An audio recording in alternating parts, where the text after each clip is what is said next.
بسم الله الرحمن الرحيم. برحب بكل المشاهدين. هتكلم طبعا على ماتش الزمالك وفاركو.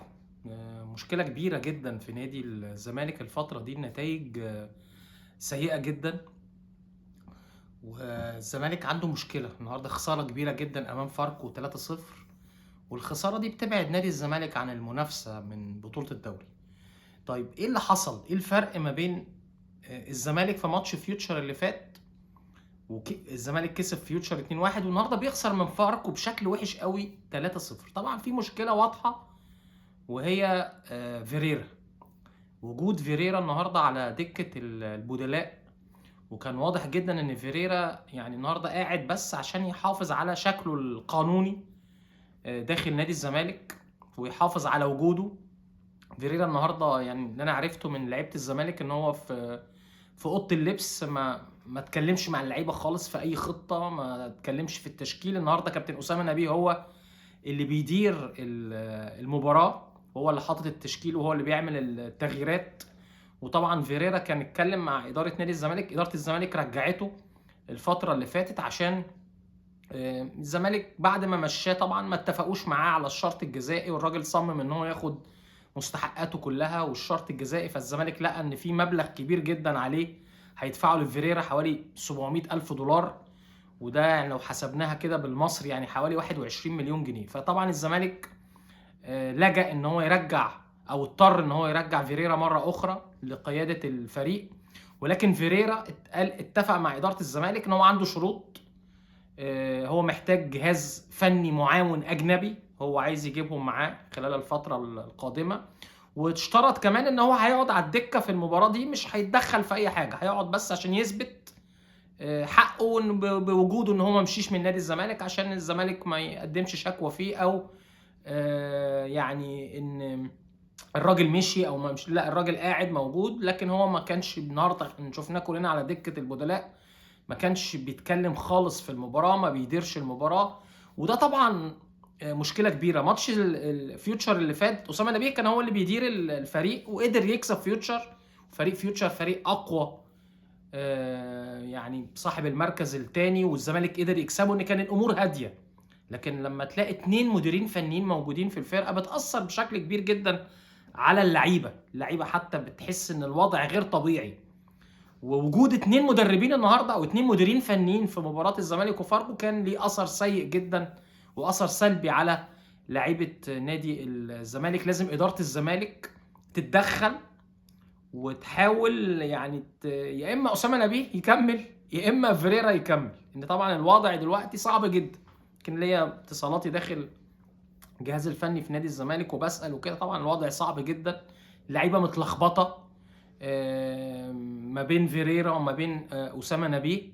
الفتره القادمه يعني فيريرا اعتقد هيبقى فيه كلام ان هو عايز يجيب جهاز، زي ما انا قلت لكم من شويه، عايز يجيب جهاز فني اجنبي، واحتمال اسامه نبيه ما يكملش مع نادي الزمالك. الزمالك لازم يتدخل، اداره الزمالك لازم تتدخل في الفتره الحاليه. الزمالك داخل على مباراه شباب بلوزداد الجزائري، ويعني الامور ماشيه اللي بتشوفوه في الملعب، الاداء بتاع نادي الزمالك في الملعب بسبب الحاجات اللي انا بحكيها لكم، بسبب وجود فيريرا ووجود اسامه نبيه واختلاف في وجهات النظر ما بين الاثنين.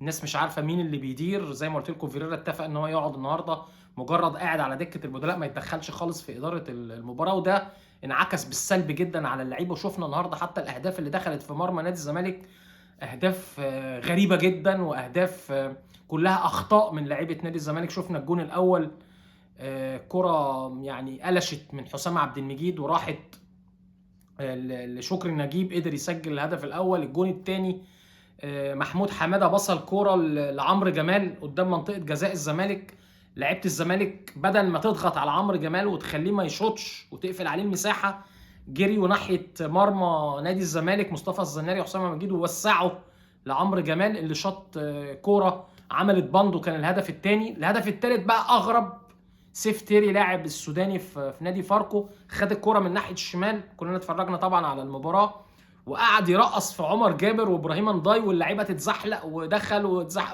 رقص محمد طارق لغايه ما دخل جوه ال6 يارده وسجل الهدف الثالث.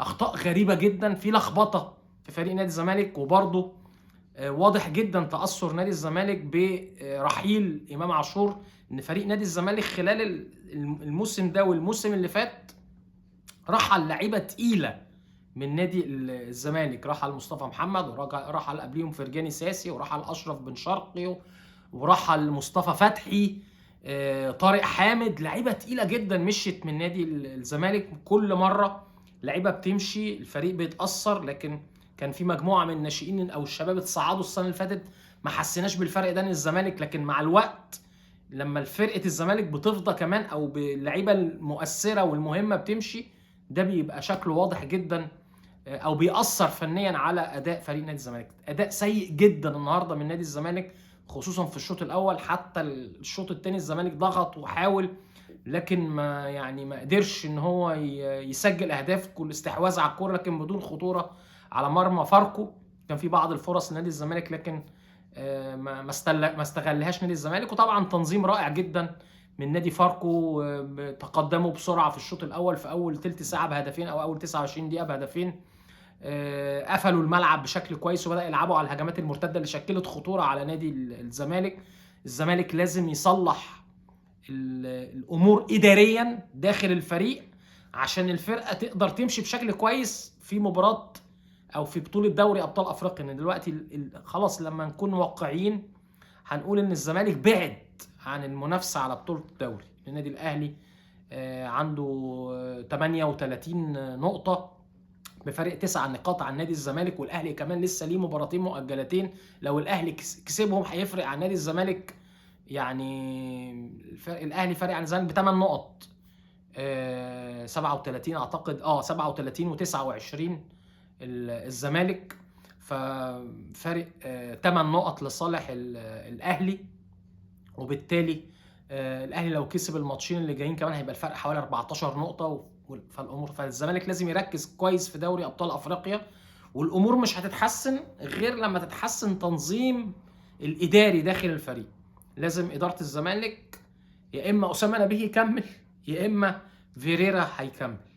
ولكن انا شايف ان وجود مستر فيريرا سواء من جانب اداره الزمالك او من جانب فيريرا نفسه، كل واحد بيحاول يحافظ على حقه. الزمالك مش عايز يدفع فلوس كتير شرط جزائي لفيريرا، وفيريرا بيحافظ على حقه المالي وحقه القانوني في وجوده في نادي الزمالك عشان ما يتقالش ان هو اللي مشي، وده بينعكس بالسلب على فريق نادي الزمالك. لازم اداره الزمالك تتدخل في الفتره الحاليه وتعيد النظام داخل الفريق، وتحدد مين هو المدير الفني. لو خلاص عايزين فيريرا وفيريرا هيكمل، يبقى يجيبوا الجهاز المعاون الاجنبي لفيريرا.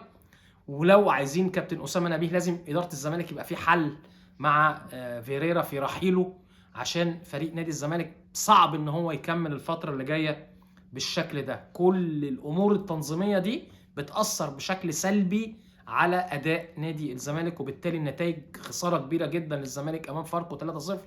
عايزين الزمالك يمشي بشكل كويس في بطوله افريقيا، مباراه شباب بلوزداد يوم الجمعه. فلازم الزمالك يعني ينظم، اداره الزمالك زي ما قلت لكم تنظم الامور داخل الفريق عشان الفريق يرجع بشكل كويس. مبروك لفاركو.